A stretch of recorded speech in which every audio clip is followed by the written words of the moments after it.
or anong age or anong phase yung logical na pagdating sa relationship nung boyfriend, girlfriend? Logical na pag-usapan yung forever. Darating ka lang naman sa ganung conclusion na forever na siya pagka usually para sa akin ito pinag-uusapan natin pagkakasal kayo, dun lang siya papasok sa akin because nandun ka na kinasal na kayo kumbaga yung siyempre dito sa Pilipinas medyo may pagka-traditional pa tayo compare sa western country, diba? So para sa atin ang kasal is forever na siya, since lalo na pag Catholic ka kasi sa turo sa Catholic is, di ba? Till death do us part nga, di ba? Pagka pinasal. So para sa akin dun lang papasok yung forever. Ako, 36 years old na, nakailang relationship na rin ako. Nakita mo yung mga klase ng relationship ko. Si shoutout kayo na.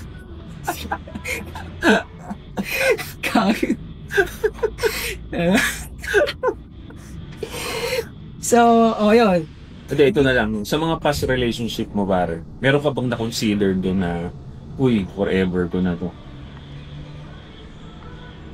Kung ako tatanungin mo... Meron ba doon? Isa. Huwag mo na sabihin yung pangalan kung meron ba doon na-consider mo. Pre, ito nga ang mali. Ito ang mali.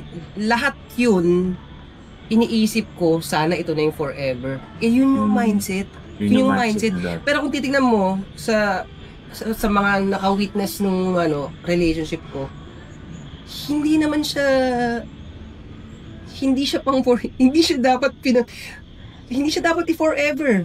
Buti na lang hindi naging forever. Pero 'di ba nga to yung irony nga yung irony na siya ang forever ko. Ito natutunan ko Marami pa akong hindi alam nun. Pero ang popular na naririnig ko, dapat yung babae mo, yung ka-relationship mo, forever mo siya. Yun yung magandang pakinggan, yun ang gusto pakinggan ng lahat. So, parang ako, ang naramdaman ko, sige, yun ang gagawin ko. Yun ang gagawin. Pero yun, sa experience ko, na yun ang ginawa ko, yun ang sinasabi ko, naghiwalay rin naman kayo. Naghiwalay, at kung nakita mo, hindi naman siya nag-end up hindi naman nagiging maganda Hindi naman nagiging maganda. Para kasing para sa akin din, yung pagiging pagsasabi mo ng forever,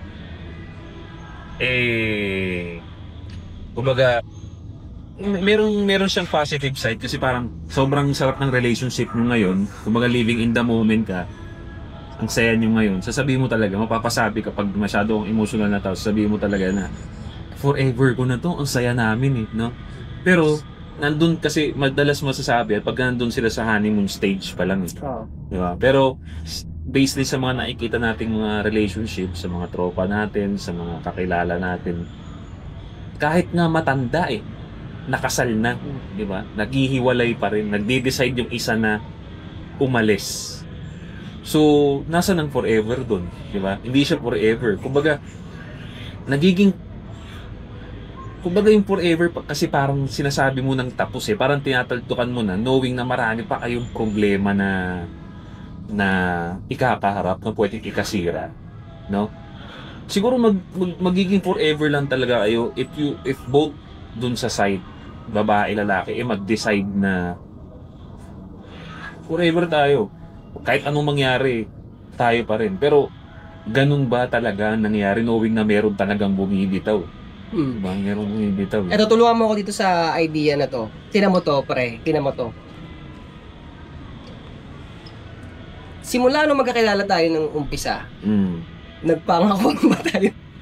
Nung una tayo nagkita, nung magkagrupo tayo, nag-training tayo, nangako ba tayo sa isa't isa na, pre, forever ka? Grupo natin, Hindi naman. Hindi. Pero nakita mo kung gaano tayo ka-okay ngayon. Di ba? Kung solid kami ngayon kahit hindi kami nagpangako ng forever sa isa't isa.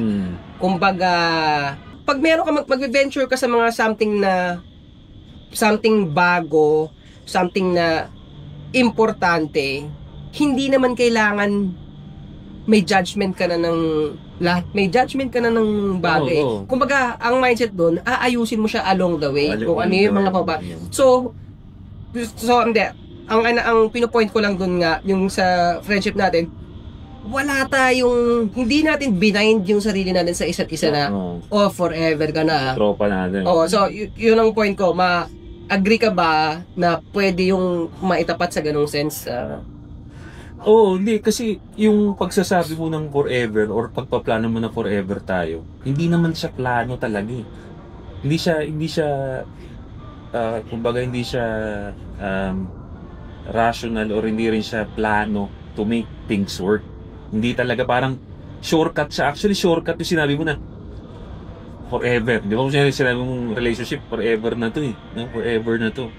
Meaning, pag sinabi mong forever, wala kayong plano kung paano pag may problema, paano nyo ayusin to. Kumbaga, nagsistick lang kayo dahil sinabi nyo forever tayo. Kumbaga, hindi talaga nag-work yung relationship kasi pinag-usapan ninyo kung sino ang dapat mag-lead, sino ang dapat maggawa nito, anong kailangan natin gawin pag may nag-away. Pag nag-away ba tayo, ano ba kailangan natin gawin? Mag-usap tayo. Ganun nag-work ang relationship. Pagka merong kayong structure, kung sino yung kung anong dapat yung gawin sa isa't isa, kung anong role ninyo, nagkaintindihan kayo, doon nag-work. Pwede siya maging forever. Pero yung sabihin mo yung idea na forever kasi, parang nagsistick lang kayo sa isa't isa because sinabi nyo lang. Di ba? Sinabi nyo lang. No? Oo, di ba? Ito yan At yung ganyang klase ng magsistick ka sa forever kasi sinabi nyo lang. Ano yun eh? Katwiran ng pambata yun eh. But, pambata yun. Yung ganong kababaw na kababaw na ganun kababaw. Pambata talaga. Kasi binitawan din ng forever. Na-establish natin na hindi mo kailangan mag-promise ng forever. Hindi mo kailangan mag-promise. Hindi talaga. Ang feeling ko ang kailangan ipalit sa forever pare. Mas maganda ang dating para sa akin kaysa sa forever. Pag sinabi mo forever kasi parang sobrang bland. Anong gagawin natin? Kung sinabi mo forever, anong gagawin natin? Wala. Siguro ang pinakamagandang ipalit sa forever bro para sa akin is tatry kong ayusin. Gagawin ko lahat para maayos to. Mas okay yun eh. Pagpapakinggan mo, di ba? Hindi forever. So, parang pag mayroong ang babae na gusto, ang mas magandang sabihin sobrang mahal kita, gagawin ko lahat para maayos to. Parang ganun. Mas logical siya kung tutusin. At least, may plano ka na pag kung anong issue ninyo, nandun yung sinabi mo na ayusin ko yun. Diba? Or magtutulungan tayo para maayos yun. Diba? At least may plano.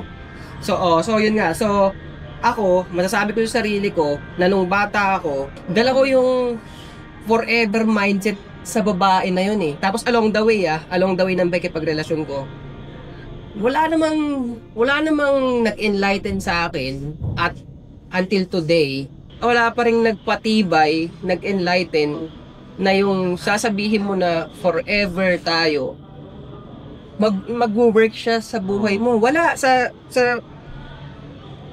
nakaraan ng buhay ko hanggang ngayon, walang nagpatunay na yung pangangako ng forever dun sa partner mo ay mag-e-end up kayo sa maganda. So in short, para sa akin, hindi talaga siya kailangan. Ngayon sa best ng sa best So para sa'yo wala talagang forever pa?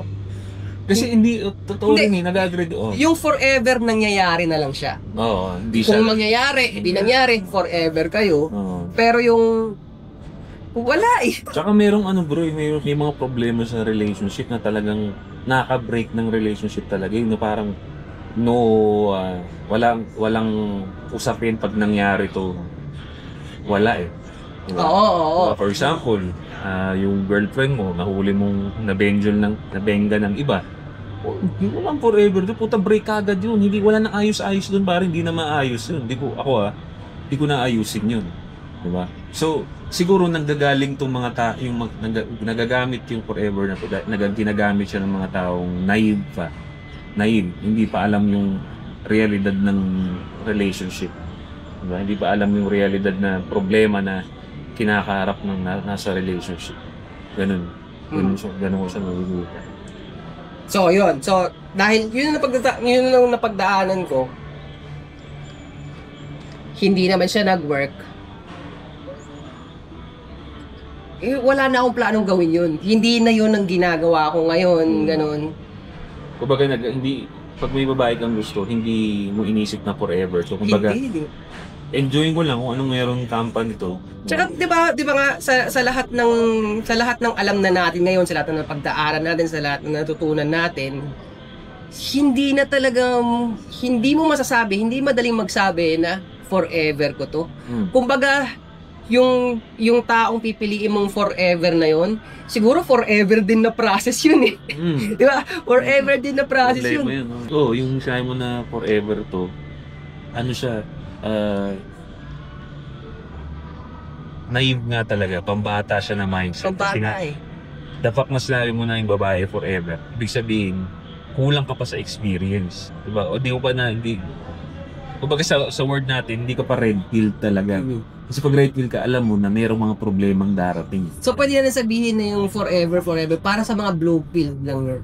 Bata nga talaga. Bata talaga. Kasi ito ba, ano pa natin, suportahan pa natin na paano kakapit sa forever na yan. Kung meron akong alam, basta totoong experience ko, sa harapan ko talaga nangyari, 39 years sila, iniwan siya nung babae. Matatanda na nga eh. 39 years na sila, iniwan siya nung babae. So, tinan mo, 39 years yun ah. So, posibleng dun sa 39 years. So, sa 25 years, sabihin na natin maganda yung nangyayari sa kanila, nakapagsabi pa ng, somewhere doon, nakapagsabi pa sila ng forever. Malamang nagsabi ng forever yun. Pero nung 39th year, naghiwalay. Naghiwalay, tandaan nyo. Diba? Alam mo yung pangako ng naiisip ko tuloy yung mga kung pipilitin ka ng babae na magsabi ng forever, para lang sa pabor niya yun eh. Oo. Hindi, para lang siguro matuwa lang siya. Emotionally, matuwa lang siya. Pero hindi siya makatotohanan talaga. So, ngayon, dito ako papunta. So, 36 years old, marami na rin akong mga naging failed na relationship. Siguro naman, sa relationship ko ngayon, maiintindihan naman siguro ng mga tao na hindi ko kaya magsalita, hindi ko kaya magsabi na, kunwari may girlfriend ako ngayon na 6 months na kami. Hindi, it doesn't make sense, hindi madali sa akin na magsabi na ikaw ang forever ko, forever na tayo. Except sa, wala akong choice kung hindi, pagsikapan siya day by day. Laruin siya on a daily basis na meron ako mga kailangang gawin, meron ako mga kailangang i-serve sa relationship namin. Siya rin, meron. At kailangan ma-meet yun. Kailangan parang magkasundo kayo sa dapat mangyari. Oo. Kasi nga, basta ako, babalik ako dun sa 39 years sila. Meron pa silang mga anak. Pero iniwan siya nung babae.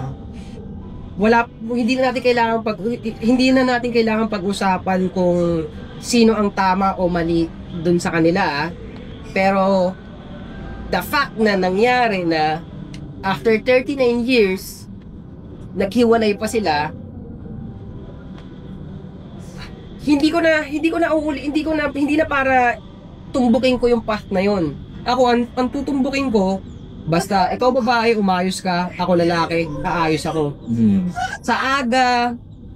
Dito sa maagang stage ng relationship natin, which is 6 months, marami pa tayong kailangan patunayan sa isa't isa. Marami akong kailangan patunayan sa'yo, marami ka rin kailangang patunayan sa akin.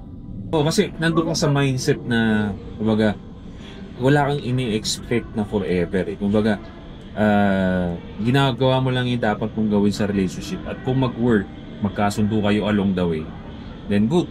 Diba? Kung magpapatuloy tayo, good. Pero hindi ka nag-expect ng forever. Walang forever sa'yo. Kung, yun nga. So, I think mas okay na yun din yung maging mindset talaga ng paramihan na kaya ka nasusupot or kaya mo nakakalimutan yung sarili mo na ayusin din yung sarili mo kasi nagsistick ka na doon na teka kasal na kami forever na to. So hindi na ako mag-work, hindi na ako mag-workout, babayaan ko na yung pera ko. Wala na eh.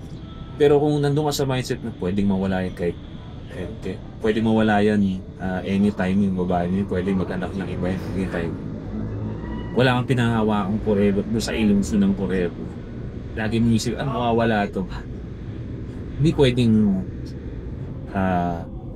tawag dito. Hindi pwedeng mundo, yung babae gawin kong mundo.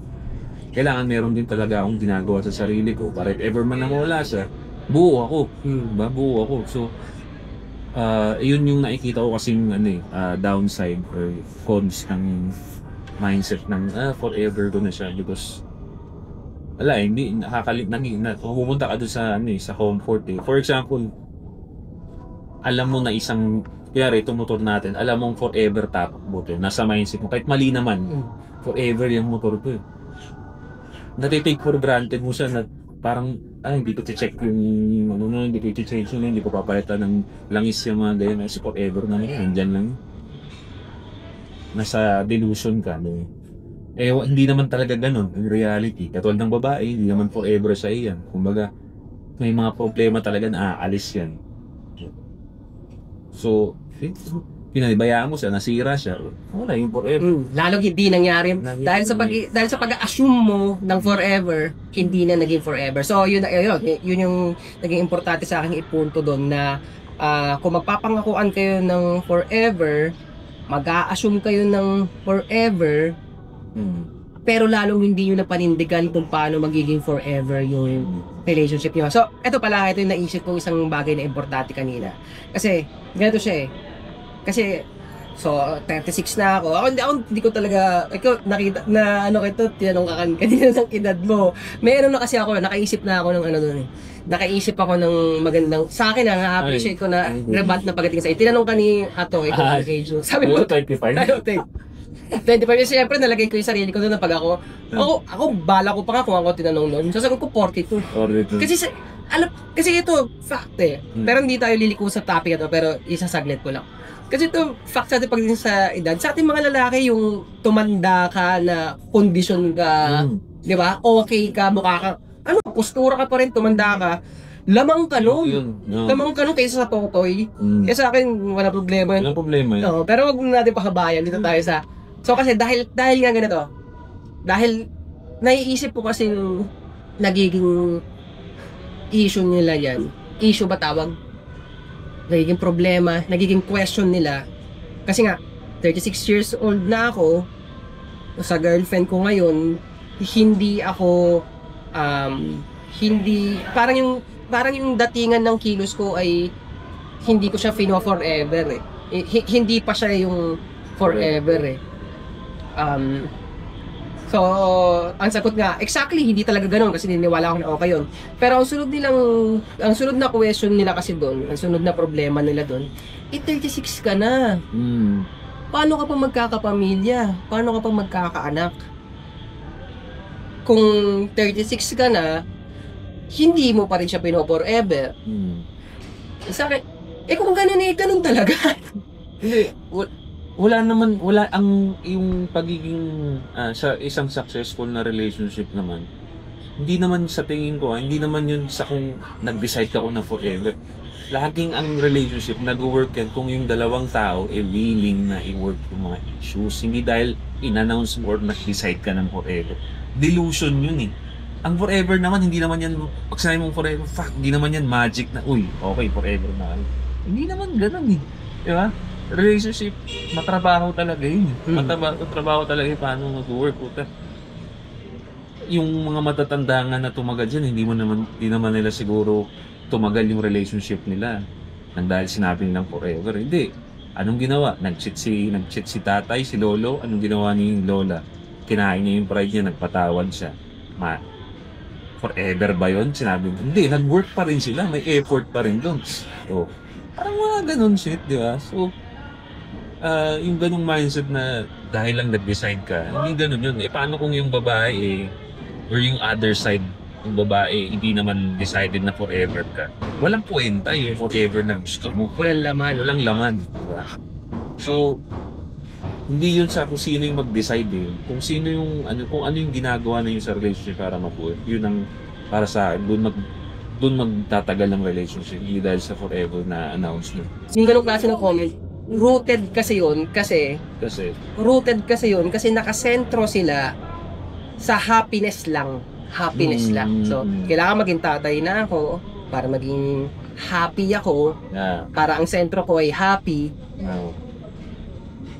Mag-decide na ako ngayon, mangako na ako ng forever. Agree. Para mag-happy. Pero, based on emotions lang yung forever. based on emotions. Kasi, So, hindi naman pure happiness lang ang relationship. Yung katangahan yun. Yun. Ang relationship hindi siya pure happiness. Ang buhay hindi siya pure happiness. Doon nga papasok yung mali eh. Kasi para ang lalaki mag-thrive, mag-excel sa kahit ano, trabaho, buhay, relationships. Dapat tanggapin niya na hard mode siya. Mahirap talaga. So, kung hard mode, mahirap talaga, hindi happy. Kasi kung happy ang chine-chase, kung happy ang laman ng utak, edi inuman maya-maya, kain ng cake maya-maya, dagdag ko lang yung mga naghahanap ng pure happiness lang, mga drug addict yun. Oo, di ba? Kasi hinahanap-hanap nila yung happiness lang eh. Yun, napupunta sa addiction yun. Diba? Kasi hindi nila na structure yung sarili nila na maghanap ng comfort sa discomfort. Naghanap lang sila ng comfort sa happiness. Diba? So, by structure, mahina kang tao kung pure happiness lang yung nagpapasaya sa'yo. Kasi, kahit tayo, alam ko, for sure ikaw, masaya ka pag nagbubuhat ka. Hirap yun. Diba? Masaya ka pag nakaka-concentrate ka, masaya ka pag mag-isa ka sa bahay. So, maraming hindi kaya yun. Diba? Mababalik sa depress niya. So, yung gusto mo lang sasaya lang yung para sa akin, mas vulnerable ka sa addiction. Wala. Ganito ka eh. Kasi sa ano ba? Ano tawag dito? Sa roots, ganito nga yan eh. Kasi, ang roots ng babae, gusto nila happy. Acceptable yun. Okay yun. Gusto nila happy. Pero sa lalaki, hindi talaga yung happy. Hindi magandang sentro ng pagkatao ng lalaki ang happy. Kami ng mga lalaki na ganun-ganun na lang hibitaw na babae, ikaw ang forever ko. Kasi rooted sila sa happy. Happy ang sinesentro nila sa buhay nila. Kaya yun ang sabihin ko, pag ikaw babae, ang karelasyon mo lalaki nakasentro sa happiness. Pupusta ako 70%, 70 lang. Pumusta ako, hindi kayo magiging forever. Lalong hindi mangyayari yung forever. So, ngayon, ito kasi ganito kasunod yun. Ito naman yung pinakadahilan nun, kaya naging solid yung idea na yun. So, ito na nga, ibabalik ko nga ulit sa 36 ka na. Kung hindi ka magfo-forever, hindi ka magkakaanak, hindi ka magkakapamilya, ang saklap, di ka na tanggap yun talaga. Ako kung ganun talaga ang binigay sa akin, ng universe, mamamatay ako ng walang anak, mamamatay ako ng hindi makakasal. 36 pa lang ako, matagal pa ako mamamatay. Hindi ko sinasabing yun na yun, hindi ko ginugusto tayo ng mangyari.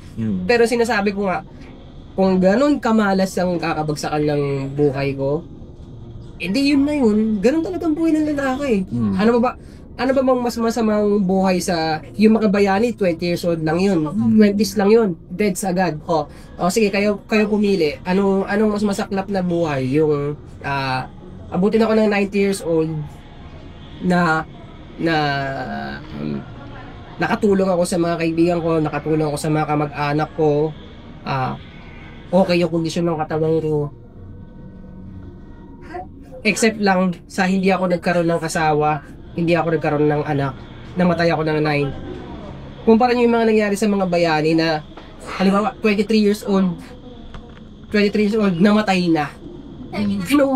Anong mas kasi eto kasi, yun na nga kasi ito talaga eh. Dahil nakasentro sila sa happy, akala nila, yun na yung pinakamasaklap na dadanasin mo. Yung tatanda ka nung nang hindi ka nakasal, tatanda ka nung walang anak. Hindi ganun kabobo ang Diyos na ginawa niya yung buhay para magkaroon ka na ng asawa at anak. Ang paniniwala ko, ang mga lalaki, kami mga lalaki, sinubo kami ng Diyos para mag-iwan ng legacy, para maging legendary. Ano na lang yung maibibigay mong message? Kasi kailangan may conclusion eh. Meron kang maibibigay na. Kung sinasabi natin na wala nang forever. So what's the alternative?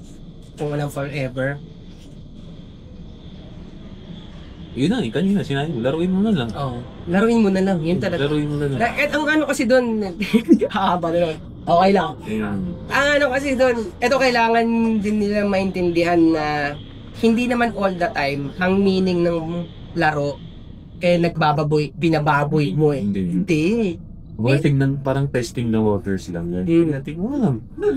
Don't invest too much feelings. Tingnan mo kung mag-work. Tingnan mo kung mag-work.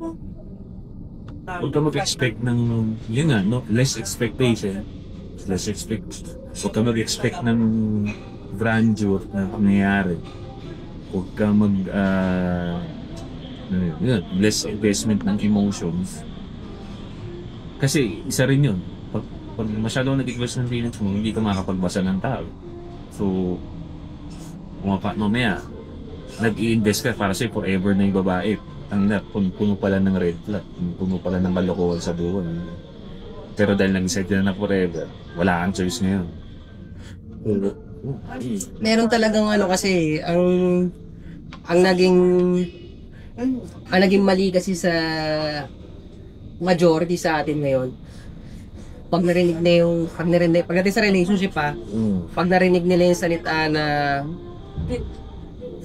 don't invest too much emotion, matik yun, nag-ring na kagad sa kanila ng yun. Nag-a-alarm na sa kanila ng mali yun eh. So ano yun? Isipin lang, hindi mo kumain ganun. Oo. Hindi ganun. Hindi ganun yun. Kasi hindi nila nakikita eh. Ano bang effect sa lalaki pag masyado kang emotional? Ano rin bang effect sa lalaki kapag composed ka lang? Di ba? Mas maganda. Kaya nga sa trabaho, pinagsasabihan nga tayo na keep your composure para makapag-perform ka ng maganda. Magawa mo na maayos yung trabaho mo. So, ganun din sa relationship. Kung level-headed ka, kung composed ka, yung judgment mo nasa maayos kaysa dun sa emotional. So, ganda yung mga decision making. Kung lalaki ka, mas kailangan nung ng decision making. Ganda yung conclusion. Yun. Ayos.